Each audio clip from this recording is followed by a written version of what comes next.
So maybe a couple of words about Chris. He was Bohm's PhD student at Birkbeck College in the 1970s.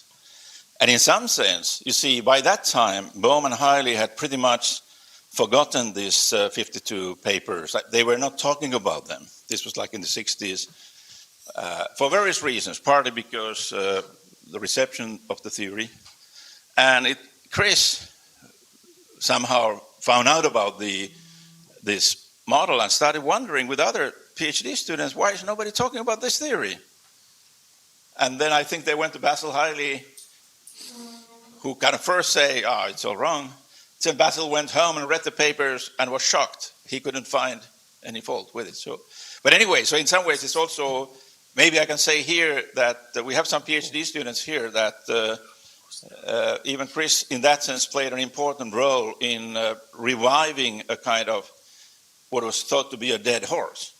He started riding a dead horse and suddenly it came alive, right?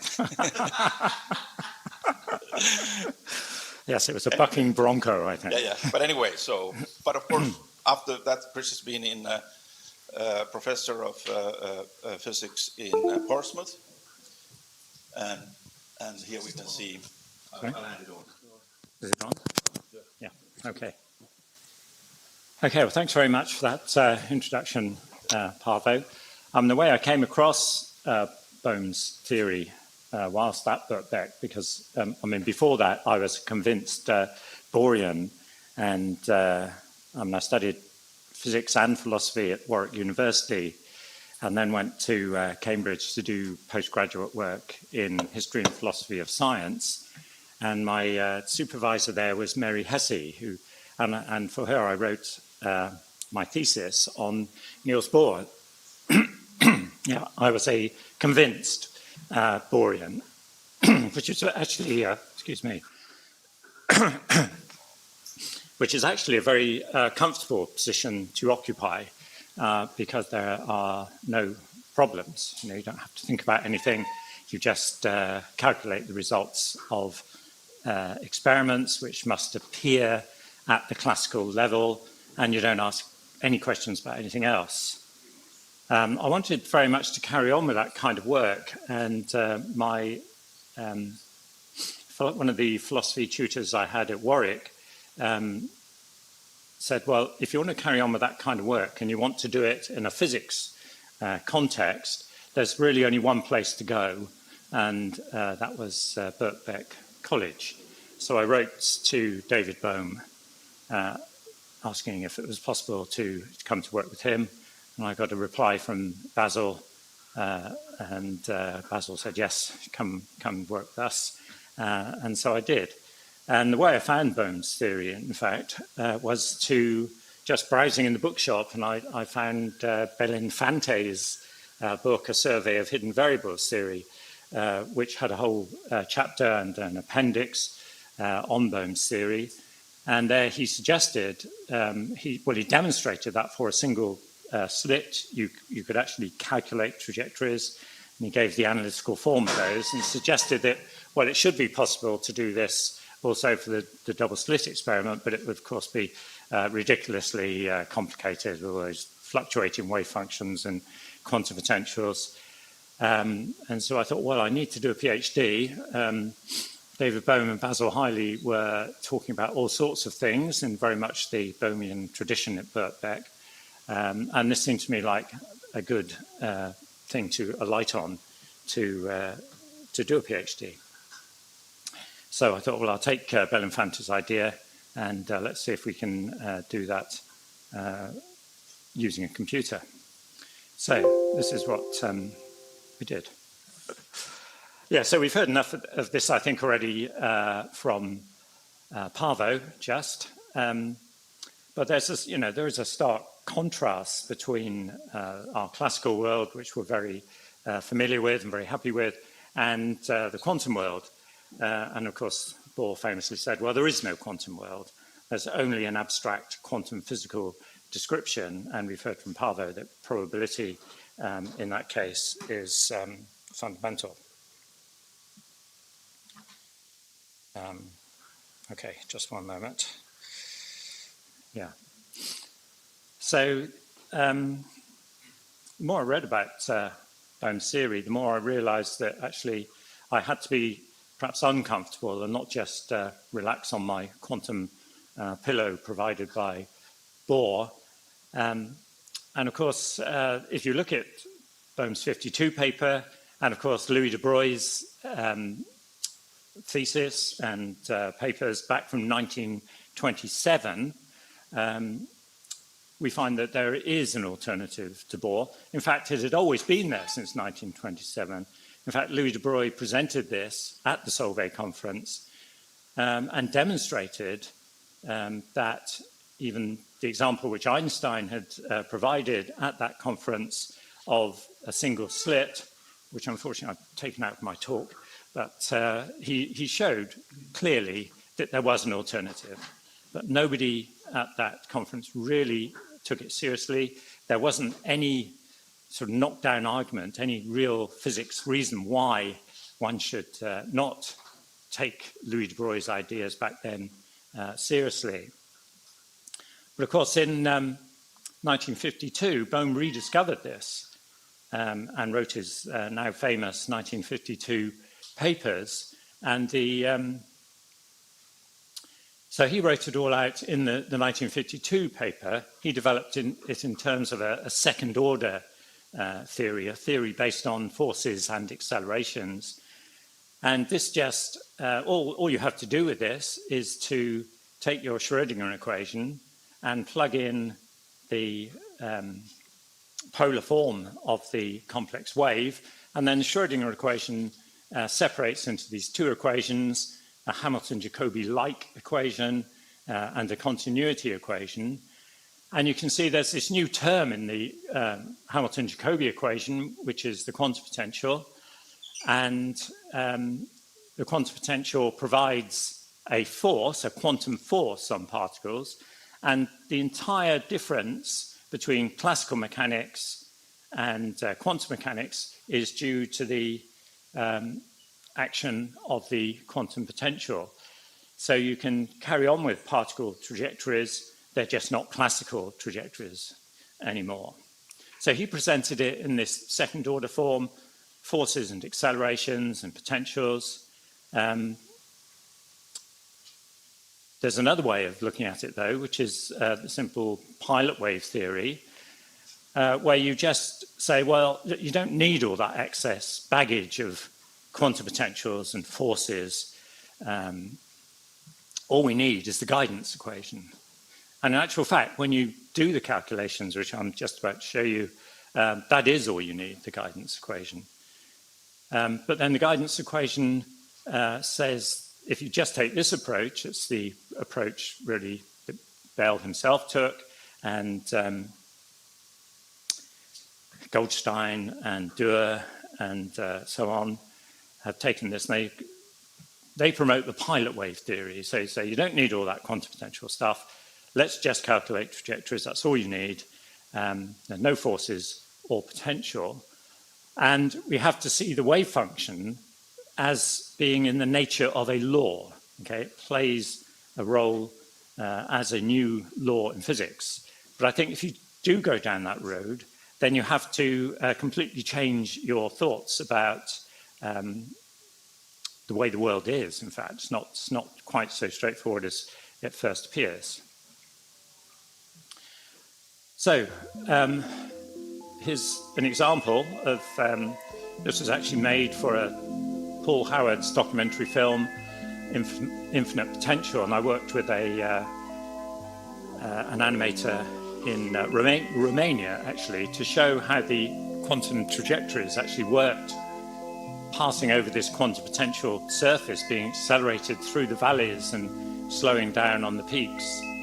And you know, I dreamed of this kind of thing back in 1979 when I did the calculations of actually being able to do this. And it wasn't until, well, a few years ago that in collaboration with this animator, we were able to bring it all much more to life than the static pictures.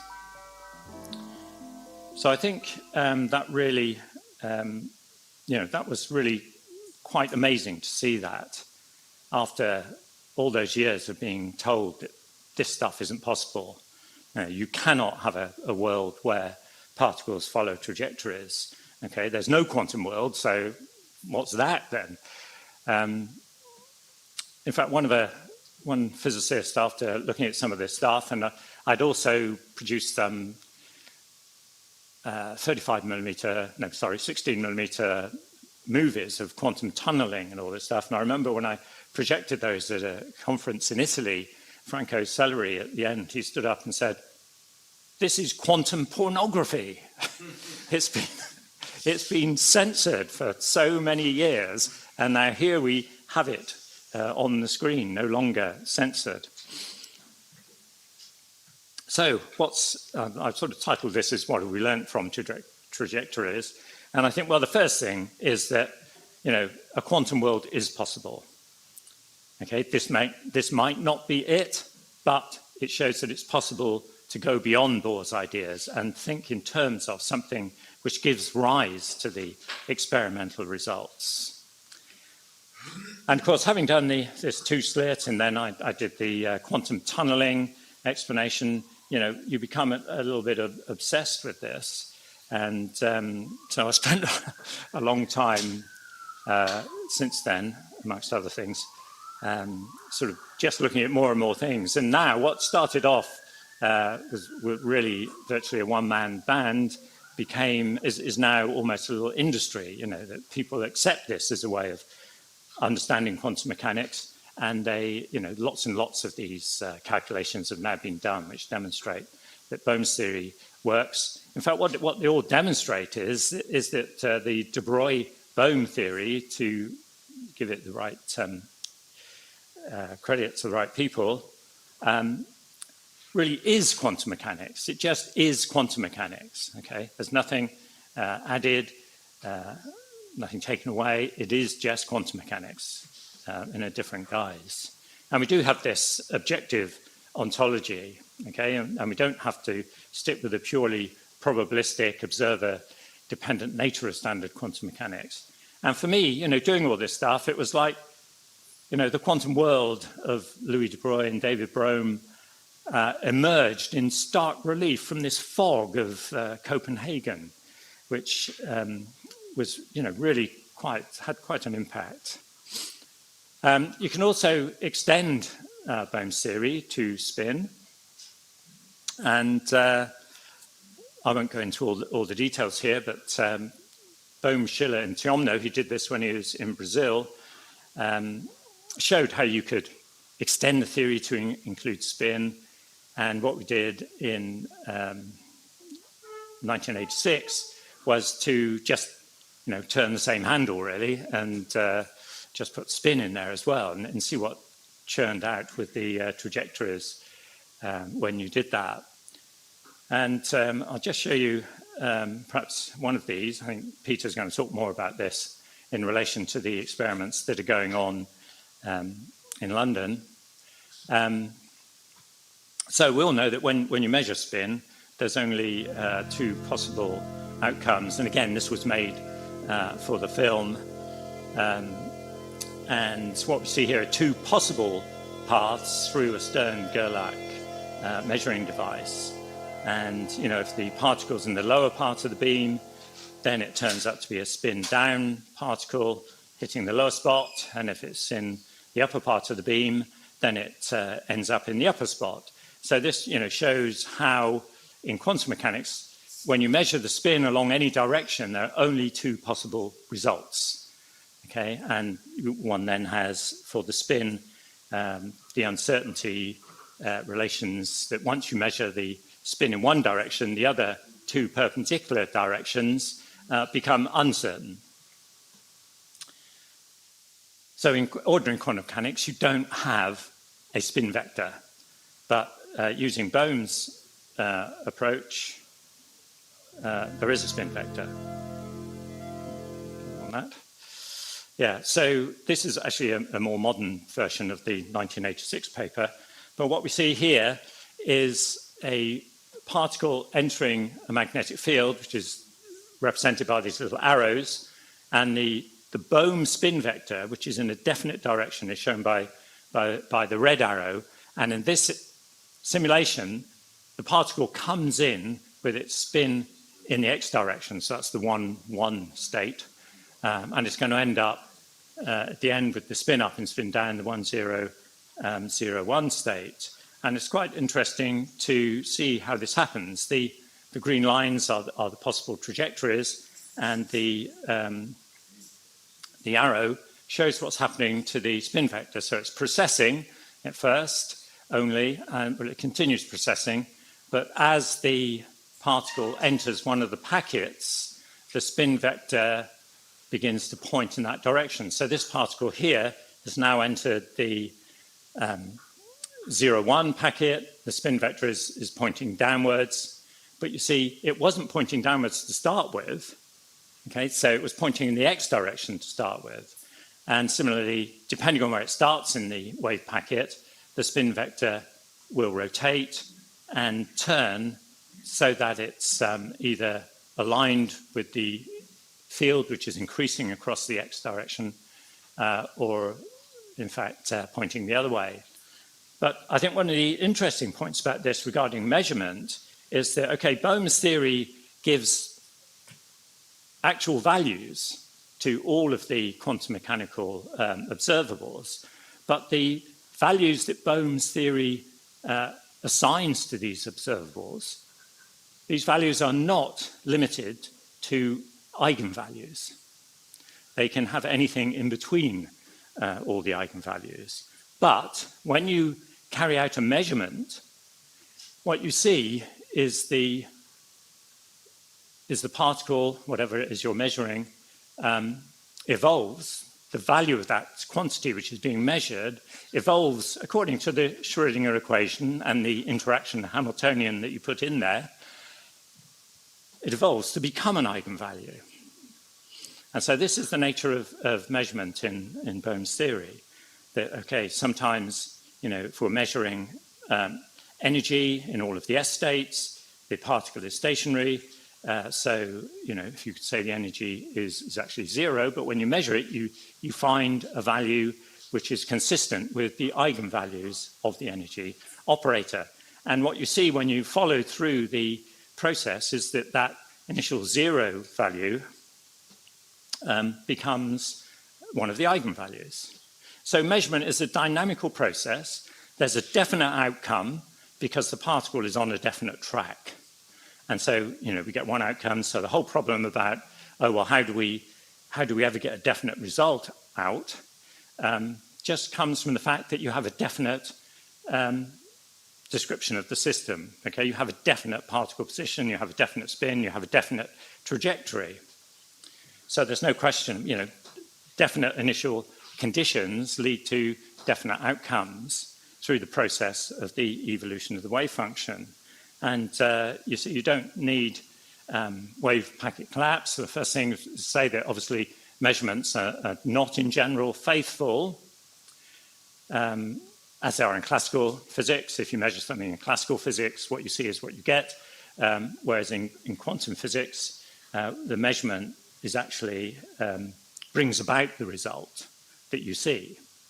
It wasn't there in the first place. It was something different in the first place.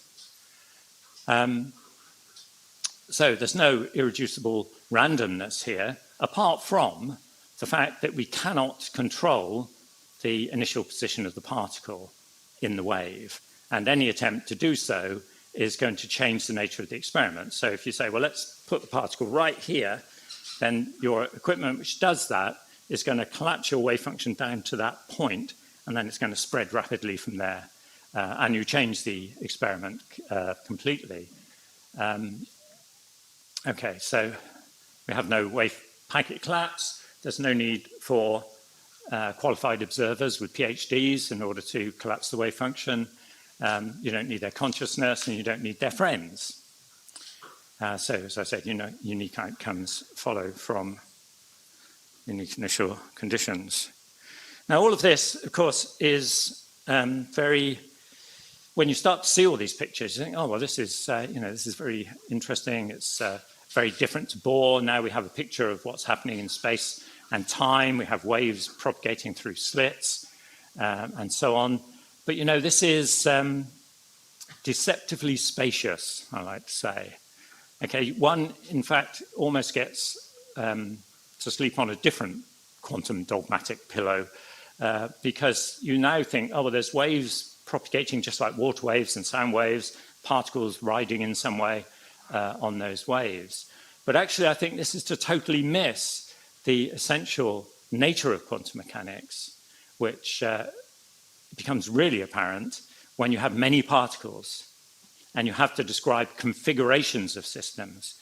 And I think if you look at this, you see that quantum mechanics is really about configurations and the way configurations change.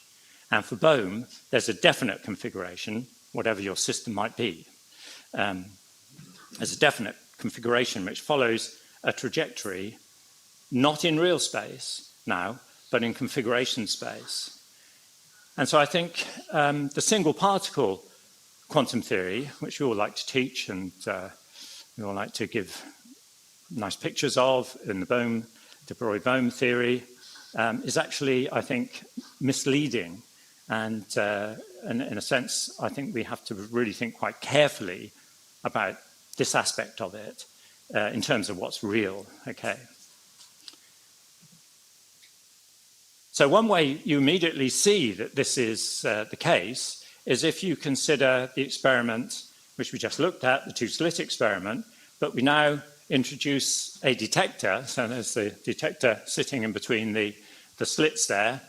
We're not going to say how it works, or we're just going to say that it's a detector which starts in the state D0, and then it goes to an orthogonal state, which is detector seeing it on the left slit, and detector seeing the particle go through the right slit. And your wave function, of course, starts off as just a superposition of the left and the right.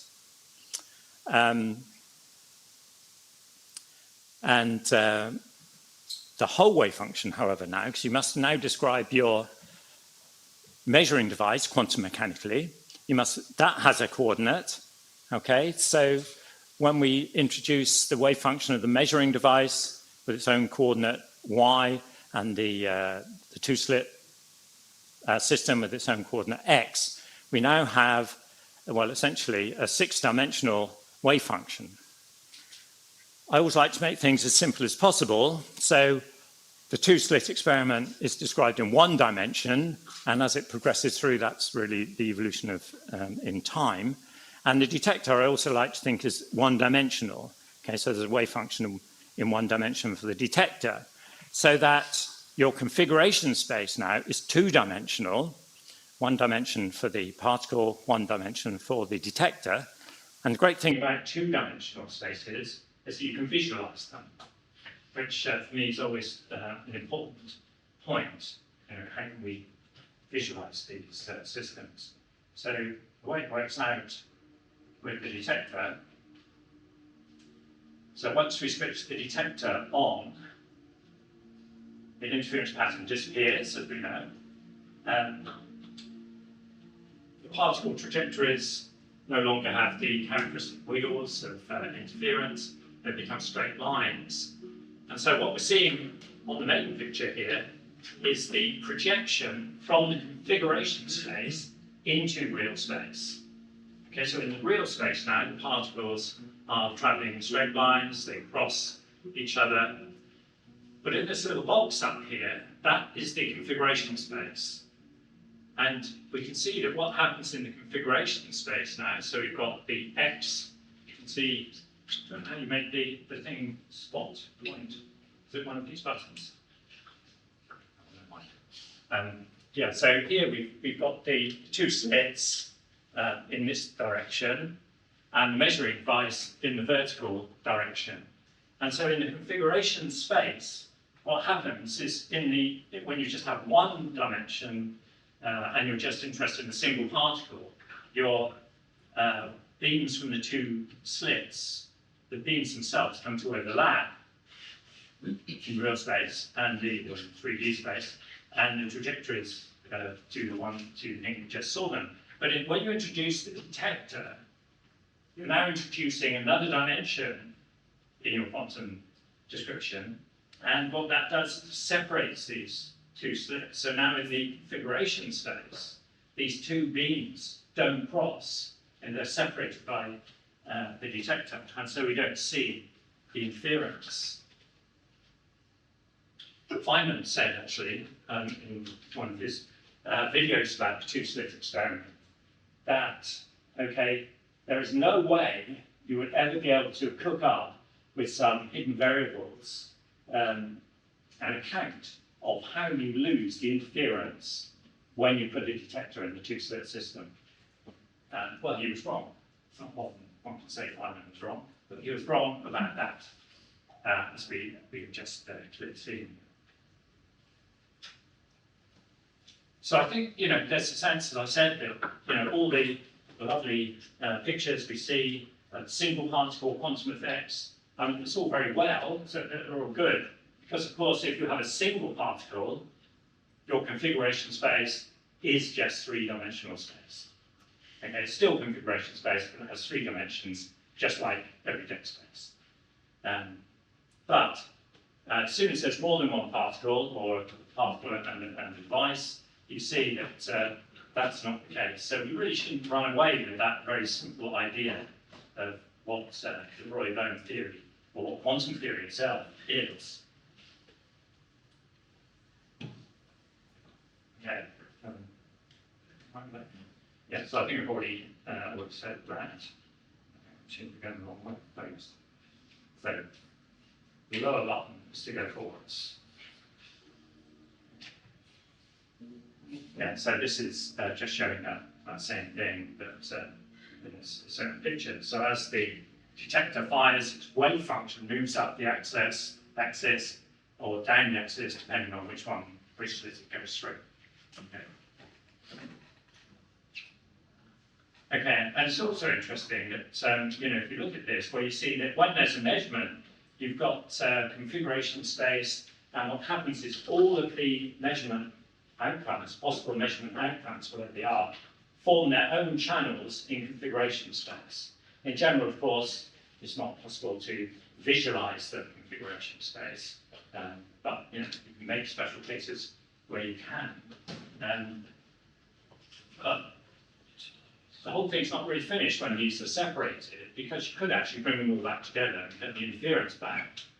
So, in fact, if you look in Bohm's 1952 quantum theory book, there's a very nice discussion there of decoherence, which, of course, didn't become trendy, if that's the right word, until much later. But Bohm had already described in some detail the decoherence in his 1951 quantum theory book. And once decoherence has taken place, perhaps by interaction with the environment or whatever, you then have what we call, back in 1990, an effective wave function. So once decoherence has taken place, you know you're in this particular channel in configuration space, you may as well just forget all the others. Okay? They're never going to have any effect on the future development of your particle. So that's effective wave packet collapse, because nothing is ever collapsed, because the whole wave function of the whole configuration space is still there. So there's a classic experiment in many particle quantum mechanics called the Hong-Ou-Mandel Experiment, which I think, in a way, has the essence of quantum theory in it. In fact, it's more essential, I think, in this two-particle case in showing us the essence of quantum theory than the two-slit experiment. It's, because the two-slit experiment, a single particle, you can think of waves in space, it's all quite straightforward. But as soon as you want to describe the two particles, this is no longer the case. So, if you're not familiar with the Hong-Ou-Mandel experiment, it's an experiment in which we have a beam splitter, and it's normally done with photons, and you send one photon in from above and another photon in from below, and if these are indeed photons, bosons, then what you find is that they always come out in the same direction. This is a pure quantum mechanical many particle effect.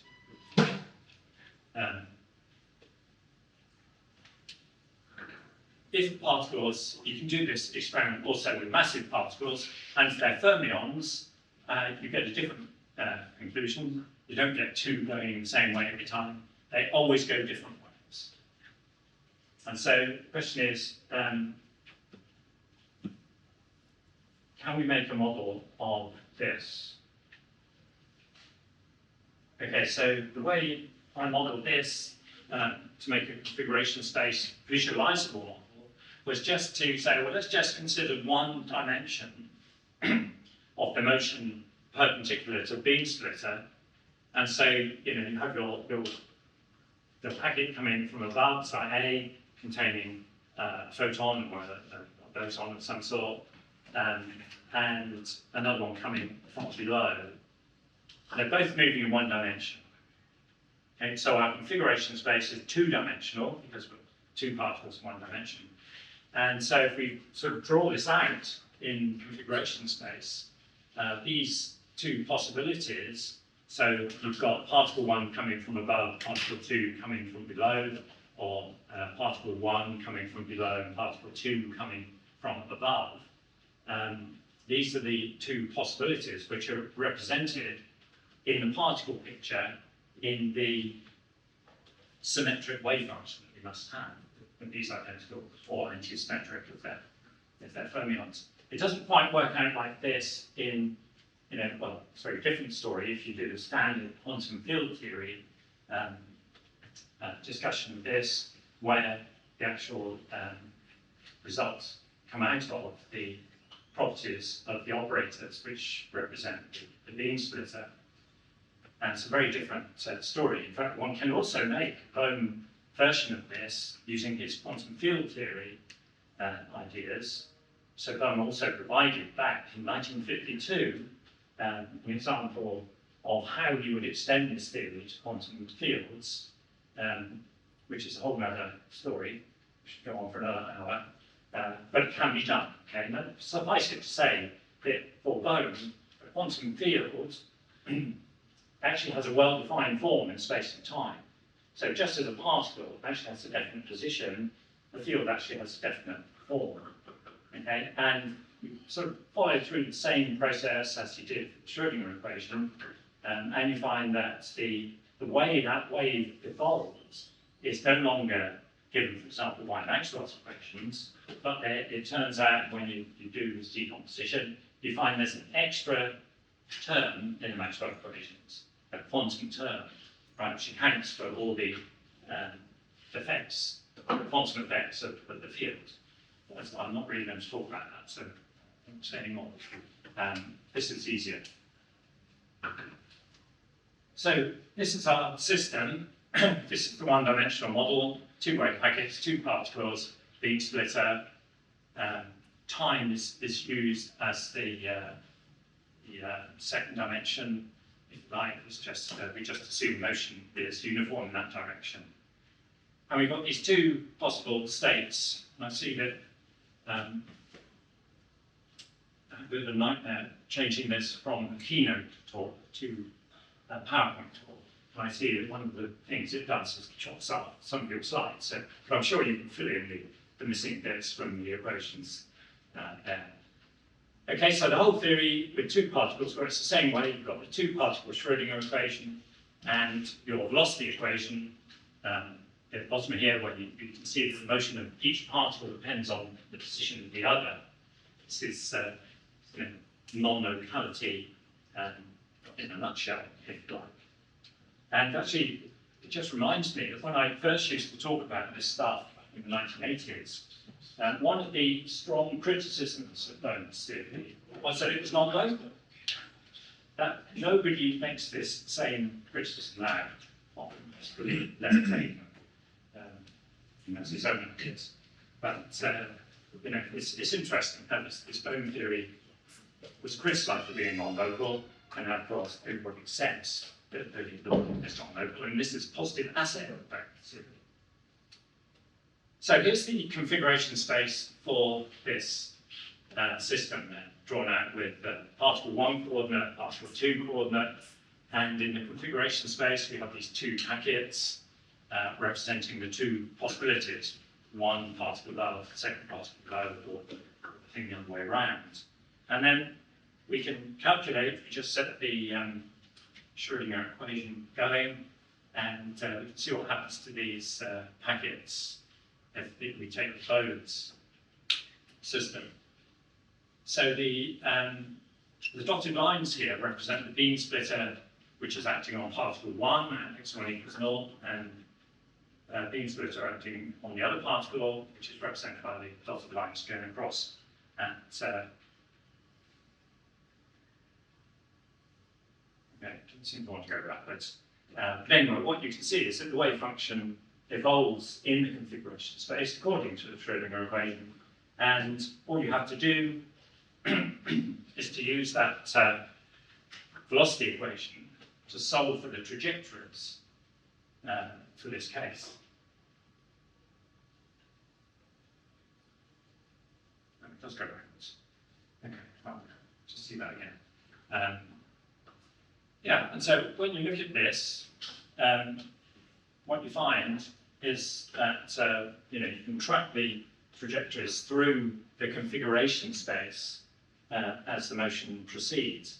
And what I've done here is I've actually drawn on the left-hand side, well, I didn't draw it, the computer calculated it, the configuration space for this system, where we're tracking the configuration space trajectory.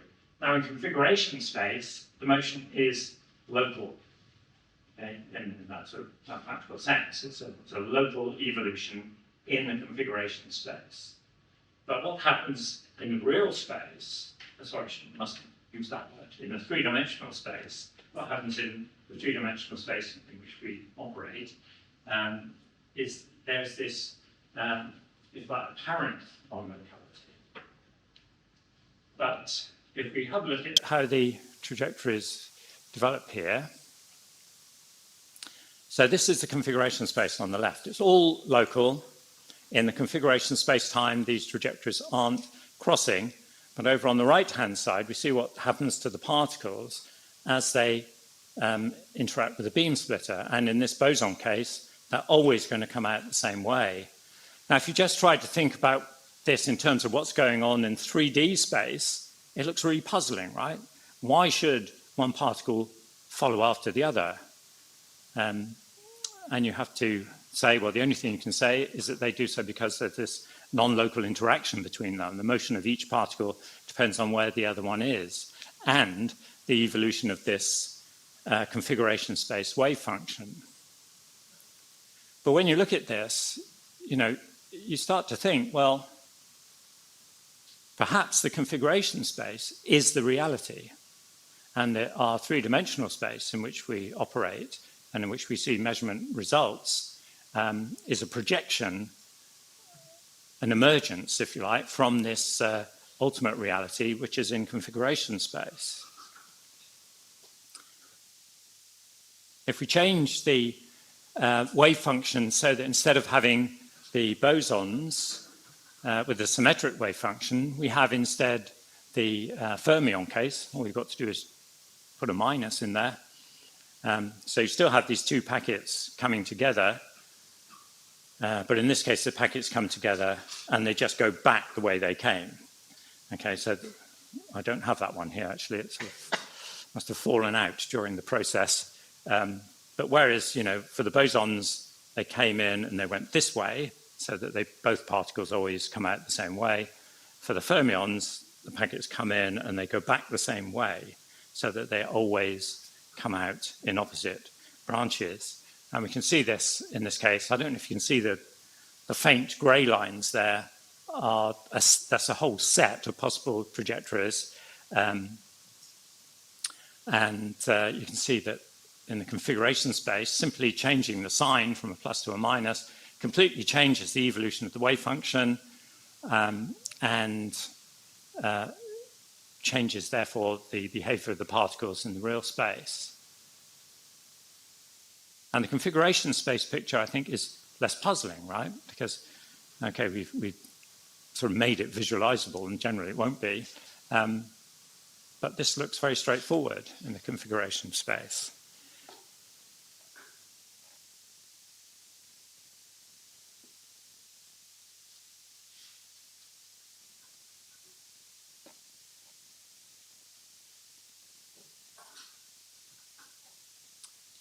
So, one is led by looking at this kind of stuff to think, well, perhaps because you've got this local determination in the configuration space of the system, and after all, quantum mechanics is formulated in configuration space, and there's no way of formulating it simply in real space. Okay, you cannot write down, well, kind of can, but individual particle equations in 3 dimensions of space and time, which are going to give you the quantum results, not unless these equations themselves are linked with some integral differential calculus in there.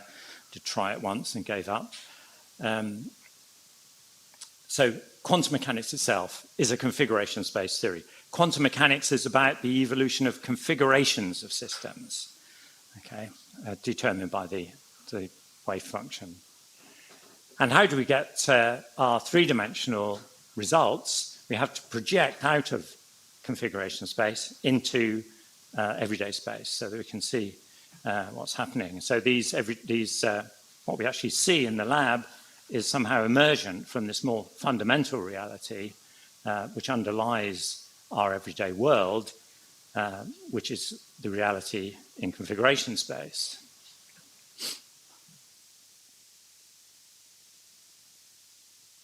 Okay, so I've probably just got time to talk about this, but not in any great detail. But so we saw earlier the Bohm theory can be extended to spin, and of course Bohm famously in his 1951 textbook showed how the EPR problem could be presented in terms of spin, and it was that, of course, which triggered all of the experimental activity around Bell's theorem and its tests. And so the EPR-Bohm theory is one where we start with a system which is an entangled state, spin-zero entangled state. Perhaps some of you are probably all familiar with that. And once you carry out these measurements in these 2 Stern-Gerlachs, these particles are separating off in opposite directions without changing the spin state, is we end up with this wave function where we have, particle 1 becomes spin up, particle 2 becomes spin down with the spin states as well, and particle 1 becomes spin down and particle 2 becomes spin up. This is when the magnets are aligned, of course. And so you can see how that works out in Bohm's theory. One of these Stern-Gerlachs, incidentally, is on Earth and the other is on Andromeda. So, but it doesn't matter where they are, actually. They still give the same results. And what you notice from this, when you do the calculations at first, is you see, well, actually what happens to this particle over here depends on where the other particle is over on Earth or Andromeda. Okay, so it's as if, people would say, the particle on Andromeda entering its Stern-Gerlach device knows where that other particle is entering its Stern-Gerlach device. And the very simple rule which emerges from this is that if the particle, say over here, if its initial position in the entrance slit is above the position of the other particle in its entrance slit, then this one becomes up and this one becomes down. But if you switch those round, the opposite thing happens. So we can understand this in configuration space in terms of what happens to the wave packets. So that disk in the center there is the initial state, and the 2 states where it separates out are the states after measurement. So we've got the down-up state and the up-down state. And in the configuration space, these wave packets are separating. And if we want to see, knowing that the trajectories cannot cross in configuration space, we can just say, look, if Z1 is greater than Z2, then it's going to go to this state over here. But if Z2 is greater than Z1, it's going to go to that state over there for simultaneous measurement. But then, you can look at this and you say, well, what happens if you turn the other Stern-Gerlach off and you carry out the measurement of particle 1 first? Well, in that case, this central packet splits into these two, one to the left and one to the right. And then anything with Z1 greater than naught is going to enter the far packet, and anything with Z1 less than naught is going to enter this packet. Now that's different, right, to what it was before when we had simultaneous measurement, when the determining factor was whether Z1 was greater than Z2. So what that means is if that colleague on Andromeda decides to switch off their magnet, that's going to affect what is going to happen to our particle on Earth. Pretty non-local. So it's not just the positions which matter, it's what's happening with the magnets as well. Just switching it off will change what's going to happen on Earth if you switch the Andromeda one off. And you can see that, you know, as I said, the story about where they go from the initial packet is different depending on how that happens. But of course, there's an immediate problem here, isn't it? Because Bohm is saying, well, if they are simultaneous, then the trajectories are like this. But if they're not simultaneous, if one's off, only comes on later, then we get a different story, even if the particles are starting at the same point. So these are the bits which are problematic, if you like. Okay, so that's just an illustration of, we just turn this one off and this one changes its direction. Okay, just switching it off will do that. But then, of course, we've got a problem, haven't we? Because we all know that simultaneity is relative. And so an observer in the primed frame is going to think that both of the Stern-Gerlachs are on at the time of measurement. And so that calculation will go as the first one that we saw, with the packets separating off along that diagonal. But an observer in the unprimed frame is going to say, well, no, it was off at the time of the measurement took place, and therefore I'm going to calculate different trajectories. So this is clearly not Lorentz invariant, because different observers are going to calculate different trajectories. And, you know, there's been quite a lot of work on this as to can we make Bohm theory covariant? So can we make a theory which doesn't have this rather awkward conflict with relativity? Now, Bohm, of course, was well aware of this, and he said that, well, the simple way out of this is just to say that there is a preferred frame, there's a preferred reference frame, which tells us how things actually happen, right? And other observers in different frames are just going to give us their view of that thing which has actually happened in the preferred frame. So this was obviously had to be undetectable. It's the frame in which non-locality is instantaneous. And I think I have to say at this point that other hypotheses are available. And in fact, there's been a lot of work on this from various people trying to make covariant theories, of which George Horton and I proposed one, and Shelley Goldstein and Detlef Duhr proposed another, and Tomulka has proposed others. So, but what's interesting, I think, from the point of view of this meeting, is that how are we going to get our preferred frame? And, well, the answer is sitting right there, because Santola's dynamic universe theory has an undetectable absolute cosmic rest frame. Okay, and in that theory, the Lorentz invariance doesn't arise from the symmetry postulates, but from this constraint, okay, that every object must share a fixed cosmic energy budget between internal activity and translational motion. And you'll say a lot more about this. 10 minutes, okay, I'm almost done, I think. So, this I think is a good combination of Bohm theory and dynamic universe theory, because dynamic universe theory solves a problem for the Bohm theory. And perhaps the Bohm theory can solve a problem for the dynamic universe as well. Okay, so I guess we want some time for questions.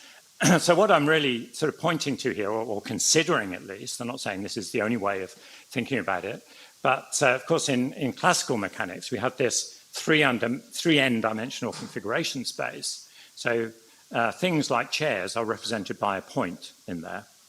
In quantum mechanics, this world of our classical world would have to be emergent, okay? And we would have this evolution in the configuration space, which gives rise to objects in three-dimensional space in the way that we can appreciate them and in fact observe them. And there's a nice paper with a title called Living in Configuration Space, which sort of goes into this and tries to explain how it all works. So I think, we need to be open-minded about the Bohm theory as well as we had to be open-minded about the Bohr theory. And this is, of course, adapted from Penrose 1999. And what we would say, I think, is that the de Broglie-Bohm theory is ultimately about the evolution of the specific configuration of the entire universe, okay? So at some point at the beginning, we have this character pinpointing exactly how the universe starts, and everything is well defined. After that, we just evolve it using the de Broglie-Bohm theory, and you get this trajectory in this infinite dimensional space. It only looks three-dimensional there, but it's effectively infinitely dimensional, and it just evolves like that, and that's the history of the universe. And I think I'd just like to finish by saying, underlining the fact that actually de Broglie-Bohm theory is quantum theory. Okay, this is a key point. Okay, I'll stop there.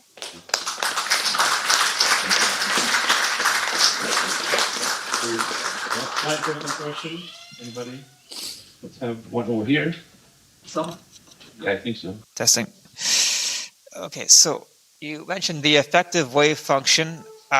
How exactly do you select an effective wave function using the actual trajectory through configuration space? Yeah, so in the configuration space, the system evolves and we get these different channels developing.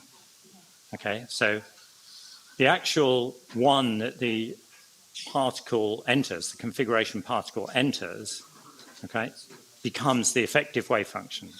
Okay, so it's selected by the evolution of the system itself. So a definite initial condition that leads into one of the possible channels in the configuration space, and the decoherence happens by interactions with environment or whatever, as described by Bohm initially in 1952. All right, so you need some kind of mathematics then that takes your wave function and defines channels through that wave function. Yes. How do you do that? Well, okay, so when you carry out a measurement, you have to have dynamic interaction here. You have to have a Hamiltonian which describes that measurement process. And it's that interaction Hamiltonian which is going to cause the wave function in the configuration space to evolve. In fact, if it's a simple measurement of a yes-no, then it evolves so that there are just these two channels in the configuration space. But it all comes about through the evolution of the configuration space wave function using Schrödinger equations. Well, okay, so suppose you have the whole history of the wave function. Yeah. And you do have these like bright and dark regions, but like specifically though, how do you turn that into, I guess it would be like,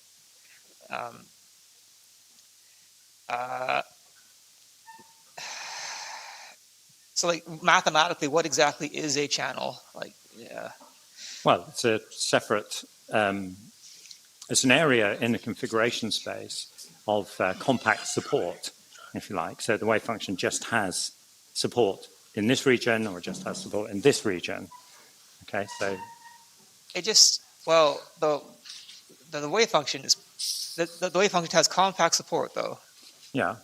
So it's zero outside of the channel. Zero. Well, almost zero, yeah. So it's not quite compact support, but well, you need to do that though. You actually have to do that math. You have to turn your wave function, which is not compact support, and you have to turn it into something with compact support. Yeah. So what you would say in this case is, in typical physicist fashion, for all practical purposes, this wave function has compact support.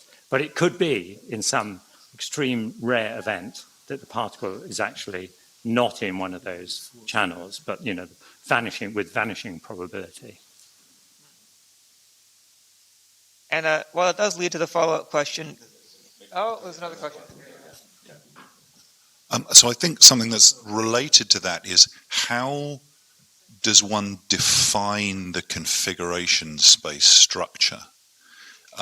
Is it something you can do a priori, or is it essentially phenomenological, that you say this is the behavior we observe when we make a measurement? So just thinking of something as simple as the Two-Slit experiment, the structure that one sees within the configuration space to result in that interference pattern is something that's more complex than simply particles can pass through these places in real space. So I'm interested in how one defines or generates the configuration space structure. Yeah, so, this is a problem for quantum mechanics in general, isn't it? How do you define your initial wave function? And, if you've got a two-slit system, then, you want to have a wave function which represents, these two possibilities. And so, you choose the simplest possible one, which is just Gaussian wave packets separated in space. And it's always the question, it's just a quantum mechanics question, how do you get a wave function which actually matches the experiment that you're trying to do? And of course, if you get a wave function which doesn't match the experiment, then it's not going to work. So you have to, so it is determined phenomenologically, really. Yeah. Yeah, as in ordinary quantum mechanics. Well, Peter and yeah, you show the kind of entanglement, with the spins. Yeah. Now, in that case, you show that when the particles go into the spin eigenvalue states, as you showed before, for instance, there's an evolution of the spin vector, when it comes out of the Stern-Gerlach. Yeah. Can that entanglement be kind of studied in this kind of evolutionary? Oh yes, indeed. In fact, we did that. If the same. Yes, I mean we did that back in the Nature paper in 1986 or whatever it was.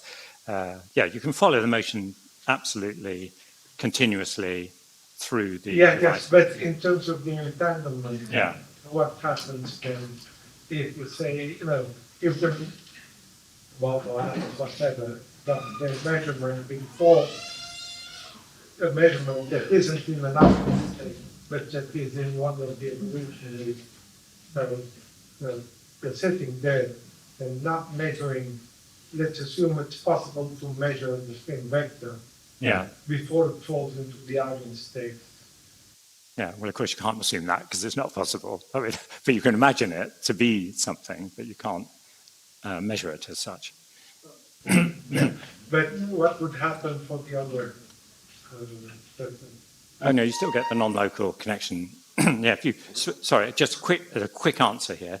If you measure on this side, but you don't measure on that side, the spin of the particle on the side not measured still, if this one comes up, this one still becomes down, even though there's no magnetic fields, nothing happening over here, but it still evolves in this non-local way. Yeah, that was your question. Okay, fine.